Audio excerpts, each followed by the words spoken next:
let's talk end of year. Yes, I'm doing the famous tag, the end of year tag. I have not done this in a couple years, and I have not pre-looked at the questions, so they're all gonna be a surprise to me. But I know I have a couple things that I want to talk about, so if they don't get answered in those questions, it will just end up being a yap sesh between us. End of year is really exciting to me. We have 1 month left, 1.5 months left, and I have a lot of content planned. And also we can kind of talk a little bit about the new year, maybe a little bit in this. My goals are coming later, but maybe a preview into some of that, and maybe you can help me come up with some goals for the new year as well. I'm gonna leave the original creator of the tag video down below, as well as all the questions in case you want to answer it. And also if you'd like to answer along with me, that's always fun, so you can put your answers in the comments down below. I love when I get to see people do that. And question 1 is if there are any books that I started this year that I still need to finish. Let's think about that. I don't think that I have anything that like I read a little bit of and then stopped. Oh, actually there is one. Let me get it. I've technically read 2 chapters of Soul Searching and then put it down because I was leaving on my trip and I only owned the physical edition. I did not have an ebook. So I do still need to read this. This is a 5-star prediction for me. I binged Lila Sage this year. I read all 4 of her cowboy romance books and I loved them. So I'm predicting very good things. I'm very hopeful for this. So I would like to get to this before the end of the year, especially because it's a little bit spooky season adjacent with it being a town that's like haunted and ghosts. So I think this is my answer. But there's also a lot of like series that I'd like to continue or like finish before the end of the year. I don't know if those count, but the Sarah El Refi trilogy that's right up there, I want to get to book 3. I feel like that feels like one book almost in my brain, and I feel like I started that and it's not complete yet. So I really would like to finish that series. So that kind of feels like an answer to this a little bit. It's a little bit off the beaten path. I swerved a little bit, but it still feels valid to this question in my opinion. Question 2 is, do you have a book to transition you into the end of the year or cooler weather? It's already cold AF out there. I live in Canada. There's snow on our ground. I'm scraping my car in the mornings. So I don't have a good answer. And also I think I'm supposed to do this tag earlier than I'm doing it. And my answer would have been like some of the spooky books that I read in October or like horror books in general. I'm actually really slacking on my horror this year. I feel like there hasn't been a lot published that I'm really interested in, so I'm hoping that next year that feels a little bit different. So I don't think I have an answer to this actually. I feel like I've already transitioned into that. Typically I have found that come this weather, I want to read more fantasy and I want to read more horror. And fantasy romance tends to be a more February to August vibe for me. So I am definitely transitioning into some of that more like epic scaled fantasy. But also I've kind of been transitioning back into that all year. I've definitely picked up more fantasy this year than I have in past years. I still love fantasy romance and there's my heart. But before I read fantasy romance, I was a fantasy girly through and through. And I mean, that doesn't change because fantasy romance is a subsect of fantasy. Like technically it's all fantasy, but I definitely found myself wanting some of those a little bit more, those like more epic scaled stories. I do think we're seeing more of them being published specifically by women. They still have romance in them, but there's just like this epic scope to them. And I love that. And I think I have been craving that in these colder months a lot more. Is there a new release you're still waiting for / need to get to? This is such a loaded question. Off the top of my head, Brimstone, Strength of the Few, Princess of Blood. Now let me look around and rethink myself. Does Dark Mirror count? I think it was released last year? This year? I don't actually know. 2025, this year. Need to get to this one. I feel like I'm missing a bunch. I feel like there's so many that I've been craving and I'm just forgetting them. Oh!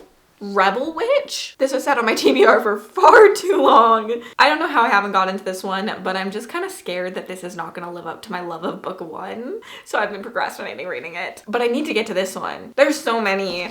Also, I guess Soul Searching as well. My life is falling apart in this latter month. Question number 4 is, what are 3 books you want to read before the end of the year? Can I answer everything I just answered?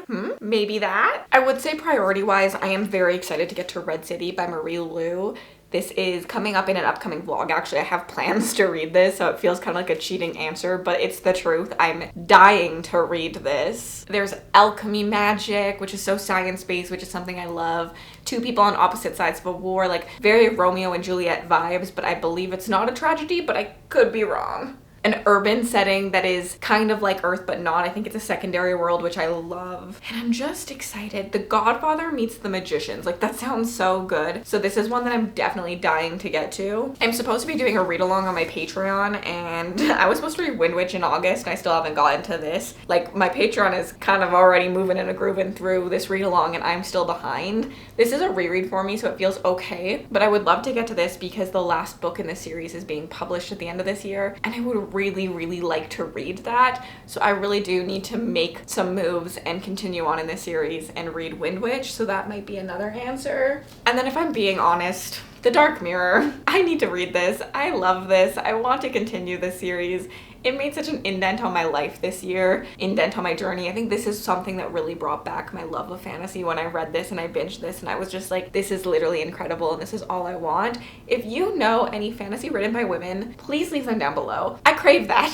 I crave that in my life all the time. Things like the Bone Season, things like City of Brass, things like the Poppy War, things like the Ending Fire trilogy. Like, I want those things. So please, please, if you know of any, send them my way in the comments because I'm just craving all of it. All of it so bad. Question 5 is there a book you think could still shock you and could become your favorite book of the year? Red City. Like, being truthful, this is such a 5-star prediction for me that I have high hopes for this, and I hope it doesn't let me down, but it has so many of those buzzwords for me. I've heard nothing but good things about this author. This is something that I could see skyrocketing up my favorites list, and that is just really exciting to me that I still have something to really look forward to. It's kind of wild because typically the last 3 years I have either been a judge for this competition called SPFBO, or I'd ran my own little competition. And so December has always been to reading the finalists for that competition. So my reading was kind of like out of my hands. So this year it kind of feels wild that I still have like an extra month to read whatever I want to read,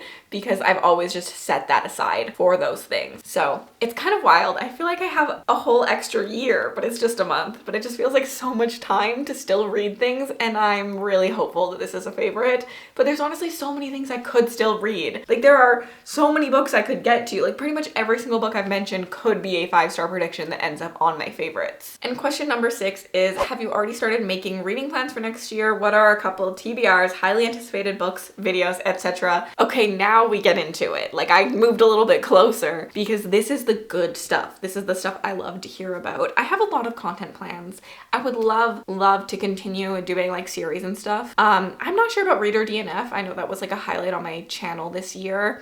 But I feel like I've achieved that goal. I feel like I have it down to a number of series that I like. I'm a mood reader. I want to have choices. I've never wanted my TBRs to be 0. So I think I'm around like 30 right now, and that feels so doable for me and so exciting. So I think I need something new that's like Reader DNF to do in the new year, because I really did enjoy doing that. But I know I want to continue doing TBR swaps. So if there's any booktubers you'd love to see me swap my TBR with, please leave them down below, because that's something I'm very excited to continue next year. And then I want to kind of make a new series out of the favorite video I did this year. Like, my favorite video I created was the 5-star prediction video where I was like, can I predict a 5-star? I had so much fun with that. And so I would love to do it again and again and again maybe. So something about that would be good. But if you have any ideas, please leave them down below. I'm always looking to be inspired in my content. I'm always looking to come up with like these long things that I can do over and over again and that I don't tire of and you don't tire of. Other than that, I have plans for booktuber favorites already. I'm planning in January to do what I did last year and read like the most talked about. I might just include fantasy as a whole in there though, because I would like to read more fantasy and maybe not just do fantasy romance, or do a video for both. I'm not sure. And then I've obviously created Realmathon already. So we have Realmathon 5 coming back in March. And so I have reading plans for that and content plans. And I'm really excited for this year's theme. I'm excited for the Patreon readathon that happens in January for it. It's so cool. It's like a sorting hat for Realmathon, and I think it's going to be the best one yet. I say that every year, but I just continue to top myself all the time. Other than that, I'm really excited to create content in the next year. I feel like this year was really slow for me, and I think specifically this time of the year with me buying a house and moving and having a couple vacations this year, it just felt like a very busy year for me, and it really felt like I couldn't prioritize reading in my channel in a lot of ways. So I'm hoping to continue to do that next year and really prioritize those things and be excited to create content. I think being in this new space has also had me really feeling inspired. Having my own design choices in the back of my videos makes me happy. That might be a little bit weird, but like the fact that I could vlog and it'll be like my furniture and like my vibe behind me and people will just get my vibe makes me really happy. So I'm really excited for the new year. Like really, really, really excited. As I said, there's a goal video coming. So if you have any ideas for goals that I should choose, like should be thinking about, I'd love to know them. I'd love to know what your goals are because like I'm really struggling. I have 4 goals set out for myself and there's more that I want to think of. So I'm trying to get inspired by listening to other people's goals. I've also been posting a lot on Instagram stories, asking questions because I want to know what you guys want to see from me. So I've had things like, what series would you like me to read? I've had things like, what's your favorite content to watch on BookTube? Things like that to help just like inspire me because I love to feel inspired. That's for sure. Well, to wrap up this video, I'll leave you that 5-star prediction video on the screen for you to check out. And I'll also leave designing my home library because those are like 2 of my favorite videos that I did this year. And then if you'd like to leave me an emoji just to say you were here, leave me a moon emoji and have yourselves an absolutely remarkable day.